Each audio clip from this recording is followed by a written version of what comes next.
उसका रिस्पॉन्स भी देख लेते हैं। यस सर, आ रही है। ठीक है, ठीक है। ओके। यस सर, क्लियर है। ओके, तो मैं क्या बोल रहा हूँ, हम एप्लीकेशन डिस्कस कर रहे थे किसकी, वेक्टर्स की। पहली एप्लीकेशन क्या है, वर्किंग ऑफ मैन।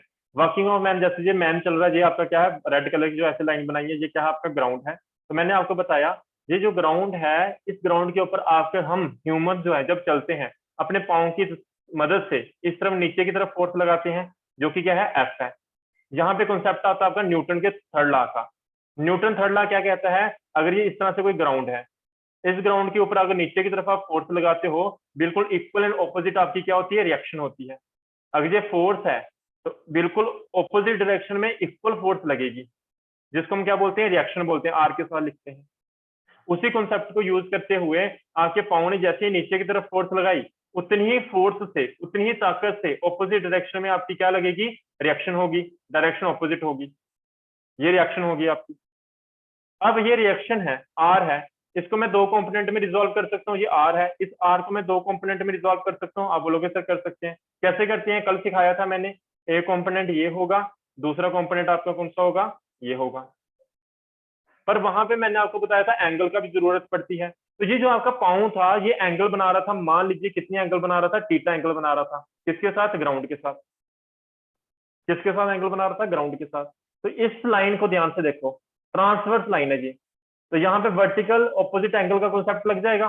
कैसे, अगर ये एंगल थीटा है, तो ये एक सीधी लाइन इस लाइन को काट रही है, तो ये भी एंगल क्या होगी, थीटा होगी।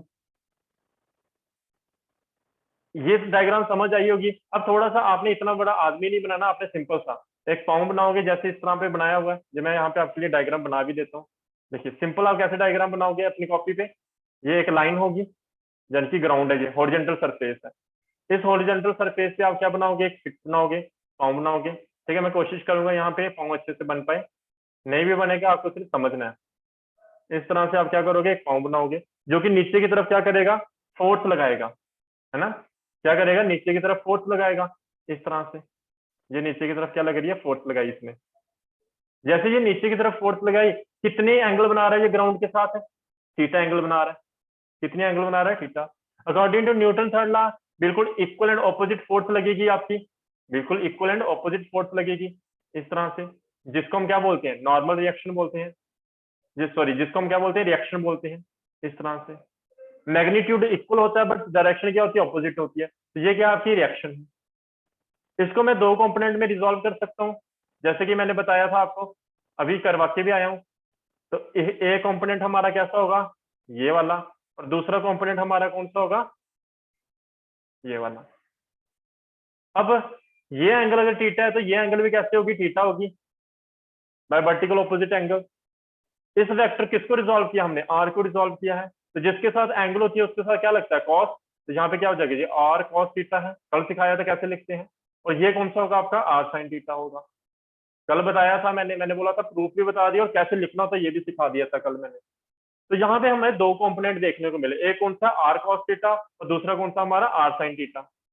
अब ये दो कंपोनेंट, आपने फोर्स लगाई एफ, फोर्स तो एफ ही है, ये कौन सी फोर्स है, ये एफ है। डायग्राम यही रखना अपनी कॉपी पे। इसी इतनी ही फोर्स से वापस आपकी रिएक्शन हुई, जिसको हम आर बोलते हैं। अब यहाँ पे दो कंपोनेंट, दो वेक्टर्स बनते हैं, एक वेक्टर बनता है हॉरिजेंटल और दूसरा वेक्टर बनता है आपका वर्टिकल। जो हॉरिजेंटल वेक्टर होता है, ये हमें हेल्प करेगा किस तरफ चलने की, इस तरफ चलने की। और जो वर्टिकल वेक्टर है, ये हमें हेल्प करता है ताकि हम क्या रहे, स्ट्रेट खड़े खड़े रहे, हमारी बॉडी नीचे ना गिरे, हमारी बॉडी क्या रहे, बैलेंस्ड रहे। तो यहाँ पे उन्हीं चीजों को, यहाँ पे देखो, पहले क्या हमारा एप्लीकेशन क्या था, walking of man. Resultant vector यानी कि reaction of ground can be resolve into two component, दो कंपोनेंट में रिजॉल्व कर सकते हैं, एक कौन सा, आर कॉस थीटा, दूसरा कौन सा, R sine theta. R cos theta क्या होता है, हॉरिजॉन्टल कंपोनेंट है, हेल्प करता है हमें वॉक फॉरवर्ड, आगे की तरफ चलने में मदद करता है। और वर्टिकल कंपोनेंट क्या है, बॉडी को बैलेंस करने में मदद करता है। ये होगी पहली एप्लीकेशन आपकी किसकी, वेक्टर्स की। ठीक है, नेक्स्ट एप्लीकेशन जो हम डिस्कस करेंगे वो क्या है, आपकी सेकंड जो एप्लीकेशन है वो क्या है, आपकी काट काट प्रॉब्लम। अब ये काट प्रॉब्लम क्या होती है, इसको डिस्कस करने से पहले आप अपनी क्या दोगे, अटेंडेंस दोगे। तो सब फटाफट सारे स्टूडेंट्स अटेंडेंस देंगे अपनी अपनी। क्या है आपका?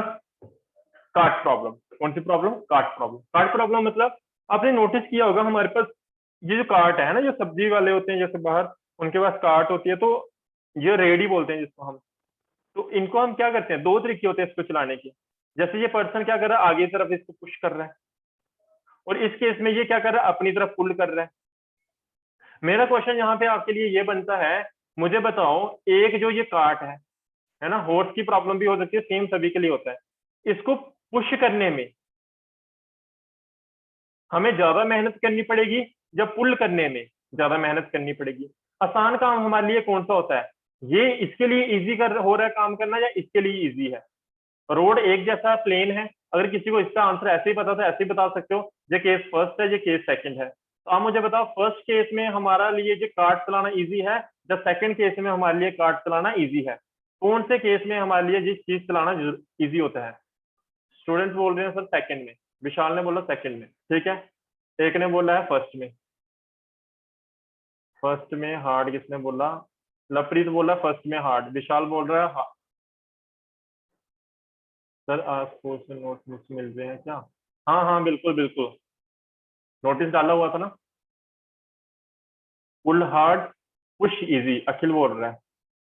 अखिल का लिख देते हैं, पुल हार्ड एंड पुश इजी। चलिए देखेंगे अभी थोड़ी देर बाद इजी। तो चलिए देखते हैं इसको, वेरिफिकेशन करते हैं हम अपने। तो देखो जब हम मैं इसको वेरीफाई करवाऊंगा ना, यहाँ पे ये चारों टायर्स नहीं बनाऊंगा, सिर्फ एक टायर को यूज करते हुए हम यहाँ पे कोशिश करेंगे समझने की कि पुश करना हमारे लिए इजी होता है या पुल करना इजी होता है। विनोद तुम्हारे आंसर्स का मैं क्वेश्चन का आंसर बाद में देता हूँ। चलिए पहले हम पढ़ लेते हैं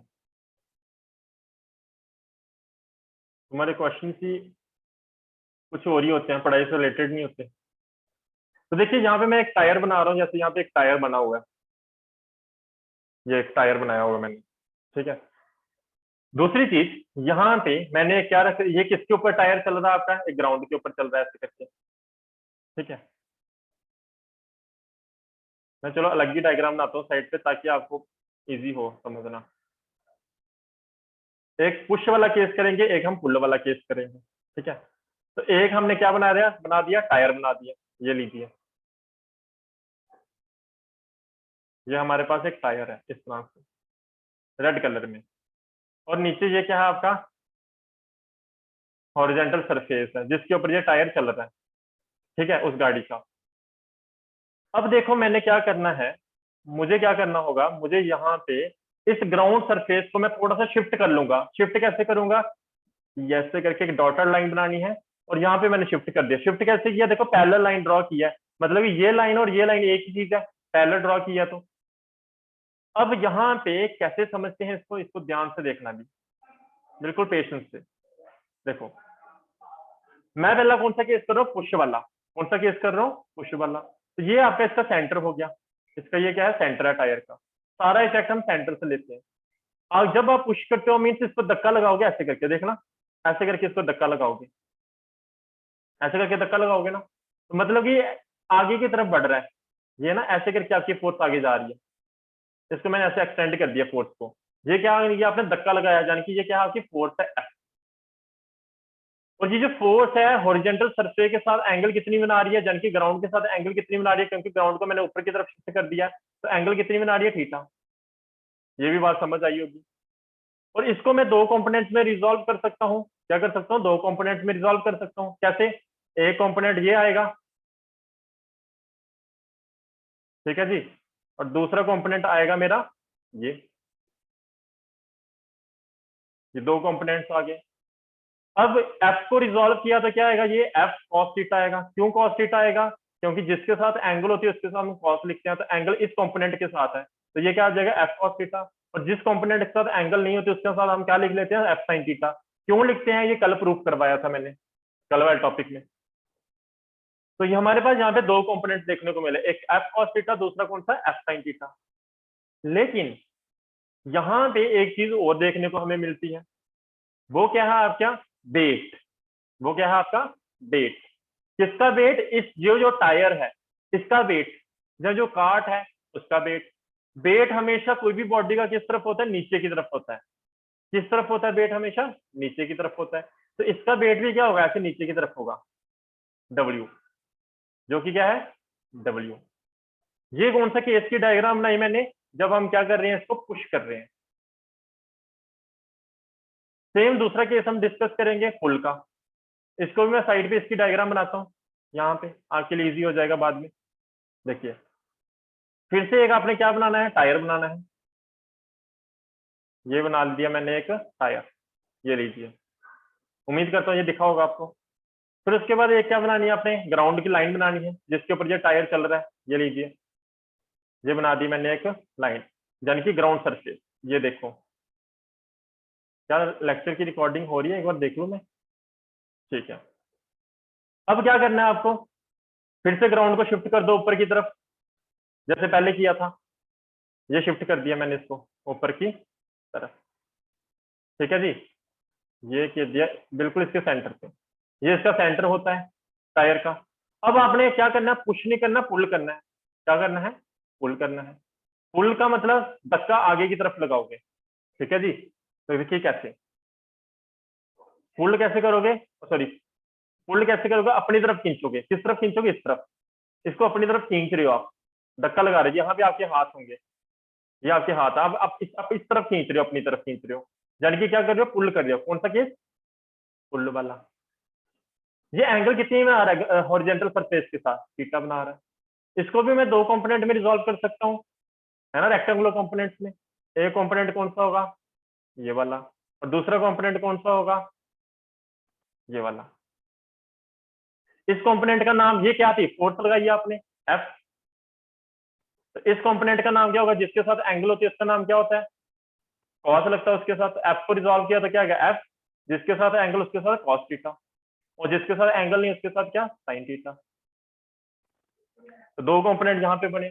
सेम इसका भी कुछ ना कुछ वेट होगा। वेट हमेशा नीचे की तरफ होता है, तो ये इसका वेट हो गया नीचे की तरफ, जिसको हम किसके साथ लिख रहे हैं? डब्ल्यू के साथ। ये हमारी दो डायग्राम्स बनी। इन दो डायग्राम्स में क्या समझ आती है बहुत जरूरी है हमें समझना। देखिए पहली बात, यहाँ पे भी एफ कॉस थीटा है, और दूसरी डायग्राम देखें अगर हम, उसमें भी क्या है? आपका एफ कॉस थीटा है। ये देखिए, तो एफ कॉस थीटा हमें हेल्प कर रहा है टायर को चलाने में। ये तो मूवमेंट में हेल्प करेगा। कौन सा? Horizontal component. हॉरिजॉन्टल कंपोनेंट कौन सा? आपका एफ कॉस थीटा। तो यानी कि ये तो एफ कॉस थीटा तो हमें समझ आती है बात, जो कि movement of tyre because of F cos theta. किस केस में बात कर रहा हूँ? पुश के केस में। जब पुश करते हैं तो मूवमेंट किसकी वजह से होती है? आपके एफ कॉस थीटा की वजह से होती है। लेकिन इस केस में जो बॉडी का वेट है वो कितना है? डब्ल्यू है। वेट कितना है बॉडी का? डब्ल्यू है, जो कि नीचे की तरफ है। और एफ साइन थीटा भी किस तरफ है? नीचे की तरफ।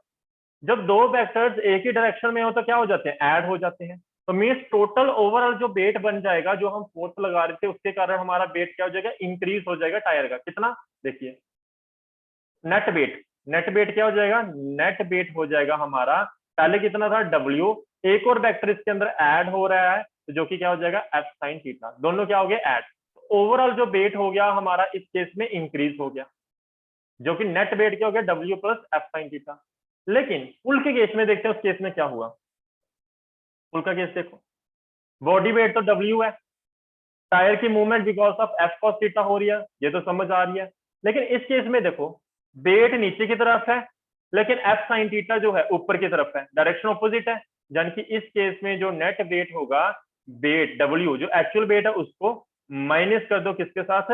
एफ साइन थीटा के साथ। क्यों? क्योंकि डायरेक्शन ऑपोजिट है। डब्ल्यू माइनस क्या हो जाएगा? F sine theta. तो आप देख रहे हैं इसकी केस में जो एपरेंट वेट है, जो ओवरऑल वेट है, वो बॉडी का क्या हो चुका है? रिड्यूस हो चुका है। किस केस में? पुल के केस में। लेकिन पुश के केस में ओवरऑल वेट जो बॉडी का क्या हो चुका है? इंक्रीज हो चुका है, ऐड हो चुका है। अगर कोई चीज भारी हो उसको हमें चलाने में आसानी होती है, या जो चीज हल्की हो पेट में उसको चलाने में आसानी होती है। तो हमने देखा पुल के केस में आपका ओवरऑल वेट क्या हो चुका है? लेस है। वेट क्या है? कम है।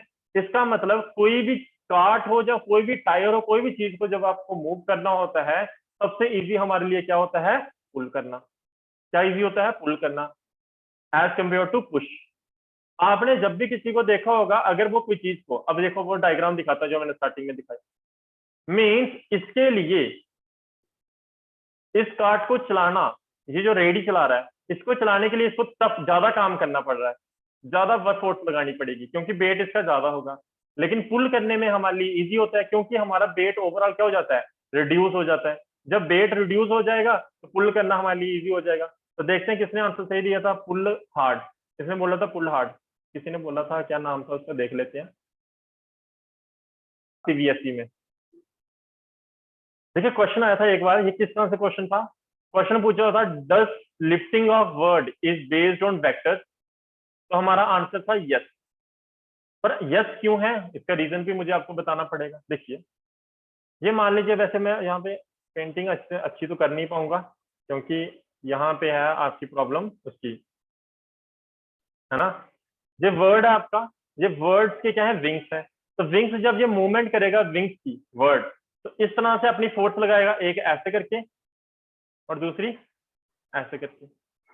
जब ऐसे करके इसने फोर्स लगाई तो ये ऐसे करके दोनों टकराएंगी तो वापिस जाएंगी, इनकी रिएक्शन भी होगी इस तरफ ऐसे करके। पहले इसने क्या किया, ऐसे अपने वर्ड्स ने ऐसे विंग्स को हिलाया तो फोर्स ऐसे नीचे की तरफ आएगी, इस विंग्स की भी फोर्स नीचे की तरफ आएगी। जैसे दो नीचे आई तो इसकी बिल्कुल ऑपोजिट रिएक्शन भी होगी। जैसे ये फोर्स इसने अपने विंग्स के साथ लगाई तो अर्थ के साथ जो हवा आई है इतनी जोर से टकराएगी, हवा ही समझो एक किस्म की मीन फोर्स, तो बिल्कुल एक ऑपोजिट रिएक्शन होगी। रिएक्शन की डायरेक्शन किस तरफ होगी, जो जो मैंने एरो बनाई है ब्लैक कलर में, इस तरफ होंगे। अब ये दो वेक्टर्स हैं, तो इन दो वेक्टर्स को मैं एक वेक्टर में यानी कि रिजल्टेंट वेक्टर में रिजॉल्व कर सकता हूँ। जो रिजल्टेंट वेक्टर होगा इन दो वेक्टर्स का विंग्स के कारण, वो किस तरफ होगा, ऊपर की तरफ होगा ऐसे करके। एक वेक्टर इस तरफ जा रहा है, एक वेक्टर इस तरफ जा रहा है, तो खुद ही तुम लोग बताओ इसका रिजल्टेंट क्या होगा। पैरेललोग्राम लॉ ऑफ वेक्टराइजेशन लगाओ, तो इस तरफ होगा डायगोनल।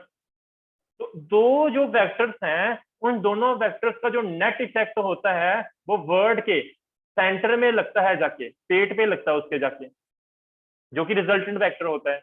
और वो टोटल इफेक्ट जब उसके पेट पे लगता है जाके, वो हेल्प करता है ताकि वो क्या कर सके, अपनी बॉडी को लिफ्ट कर सके ग्राउंड से, ताकि हवा में जा सके वो।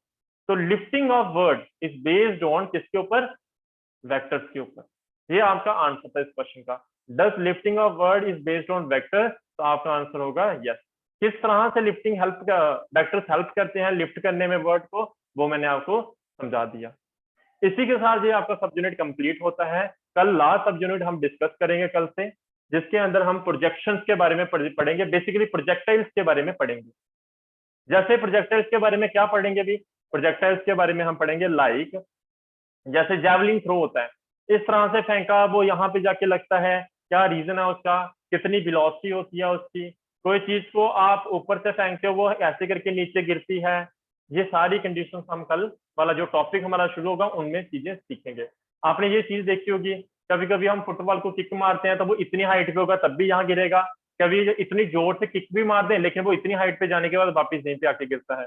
इसके पीछे क्या रीजन है, ये सारे जब हम टॉपिक डिस्कस कर लेंगे 2 मेन टॉपिक, उसके बाद इन सभी चीजों के आपको आंसर मिल जाएंगे।